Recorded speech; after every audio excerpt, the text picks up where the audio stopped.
Hi boys and girls, Grandma Orange here. 2 stories left to go this week, and the week of Easter is our last story. Today we're going to talk about someone who is very sick.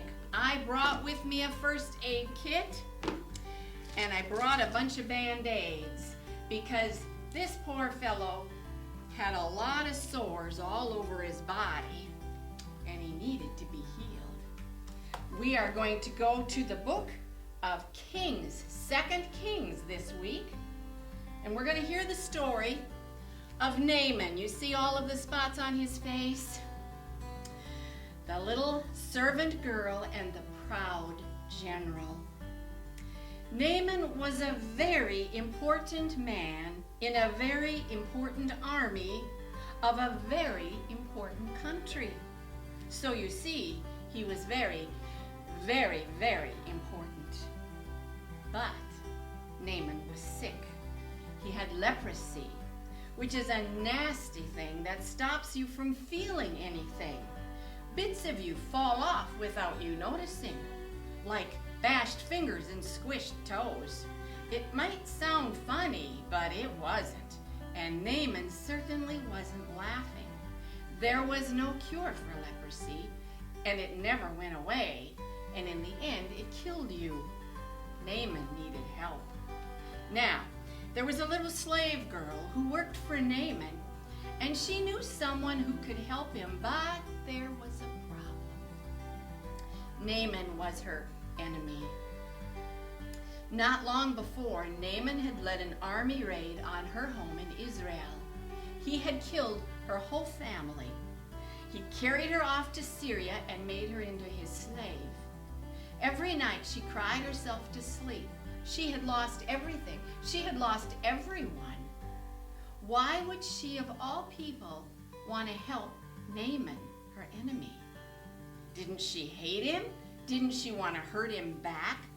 Didn't she want to make him pay for the wrong he'd done? That's what you would think. But instead of hating him, she loved him. She made a choice. Instead of hurting him back, she forgave him. I want Naaman to get well, she said to her mistress. There's a man in Israel called Elisha who can heal him. I'll go, said Naaman. He loaded up his wagons and he put on his flashing armor, but I'll go to the palace because that's where someone important like me gets healed. So he hurried off to Israel and went straight to the king. My healing, please, he announced. I can do lots of things, the king replied, but only God can heal. Just then a message from Elisha arrived. Send Naaman here, it read. So Naaman hurried off to Elisha's house. So from the palace, he took his horses and his wagons and he came down to where Elisha lived. So Naaman hurried off to the house, but Elisha didn't even come out. He didn't even greet him. He sent a servant instead. Doesn't Elisha realize who I am? Naaman thought. But what the servant said next made him even crosser. Oh, wait till you see.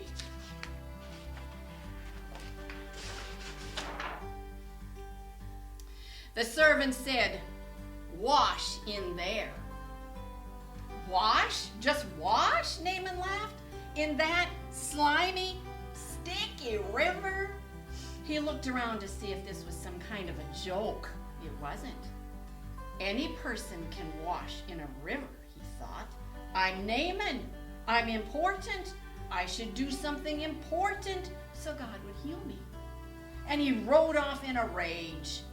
Of course, you and I both know that's not how God does things. All Naaman needed was nothing. It was the one thing Naaman didn't have. God knew that Naaman was even sicker on the inside than he was on the outside. Naaman was proud. He didn't need God. His heart didn't work properly. It couldn't feel anything. You see, Naaman had leprosy on his skin, but he had leprosy in his heart. God was not only going to heal Naaman's skin, he was going to heal his pride. Well, what do you think is going to happen? You can see he's bandaged up because he's probably lost some of his fingers. He doesn't look very, very well, does he? So would you go and wash in the stinky river if that's what you were told to do? Well, Naaman agreed to wash in the river, and instantly, ta-da!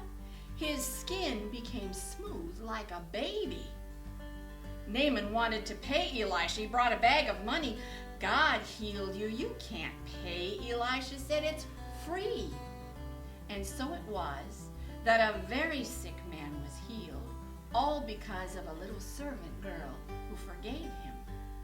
God knew sin was like leprosy. It stopped his children's hearts from working properly, and in the end it would kill them. Years later, God was going to send another servant to forgive as she did, to forgive all of God's children and heal the terrible diseases in their hearts.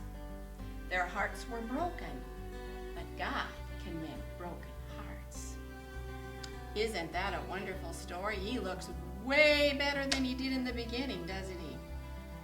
He'd been forgiven and he'd been healed. Boys and girls, it's important not to hold things and be angry and bitter in your heart. It's best if you forgive and walk away healed like Naaman. See you next week. Be good. You know, sometimes when God talks to us, maybe we have pride and we don't want to do what he tells us to do. Maybe we don't want to really listen to that voice that we hear in our heads and in our hearts, but it's always best to listen to God and do what he asks us to do. If we're in trouble, it's best to go first to him and pray about it.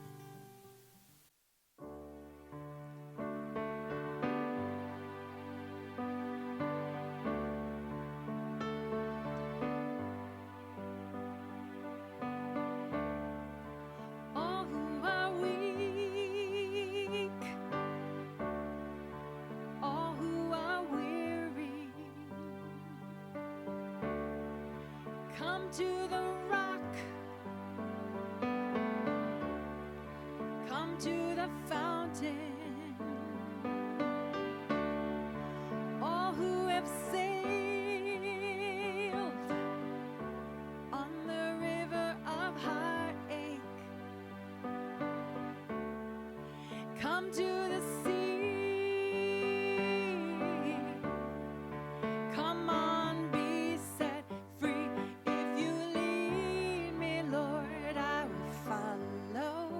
Where you lead me, Lord, I will go. Come and heal me, Lord, I will follow. Where you lead me, Lord, I will go. I will go.